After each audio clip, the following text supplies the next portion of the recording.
Cet entre-deux tours est donc un vrai coup de théâtre. Après cette alliance, changement de stratégie chez Ahire Yapurinitia. Au nom du renouveau, le groupe choisit Nicole Sonker pour diriger le pays. Si victoire du parti il y a. Et sans surprise, Teva Rohfritsch appelle à choisir l'autonomie, mais sans consigne précise. Pour les 5423 électeurs de Yaouratin 1, ce sera soit rouge, soit vert. Les explications de Stéphane Ratino et Hubert Yao. Ils veulent encore que leur programme vive. Tous ces nouveaux visages autour de Teva Rohfritsch ne veulent point abdiquer. Alors, ils ont réfléchi et ce second tour de l'élection leur a donné matière, car leurs voix sont convoitées. Premièrement, ils sont autonomistes, c'est clair. Deuxièmement, leur programme, fiscalité et économie, 250 mesures. Ils auraient voulu le faire vivre très clairement. Ils ont eu des contacts, notamment avec Gaston Floss, mais rien n'a abouti. Conséquence, un libre choix autonomiste. Choisissons le plan autonomiste. Je pense que nous sommes clairs là-dessus. Pour nous, parmi nos électeurs, nous avons aussi toutes les sensibilités autonomistes.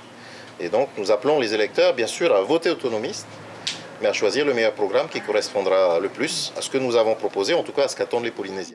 Additionner toute logique arithmétique du second tour. Dans le camp autonomiste, il va falloir convaincre, faire entendre une différence ou jouer sur d'éventuelles dissemblances. En tous les cas, le combat de boxe est lancé.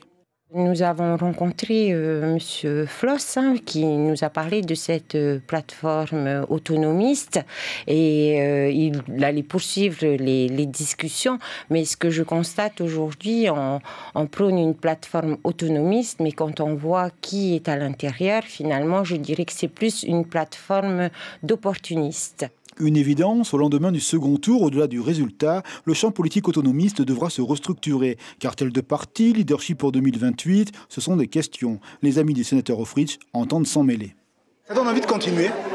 Complètement. Là, pour une première, complètement. En plus, notre programme était vraiment un programme solide, avec des idées qui à mon sens, avaient du poids. Bon. J'ai commencé, j'ai pris goût, je continuerai. Prochaines échéances, les élections communales en 2026. Ready. Le combat politique est un fleuve souvent impétueux, mais une nécessité de la vie collective. Alors, il continue. L'information en continu sur Polynésie la première, Internet et réseaux sociaux.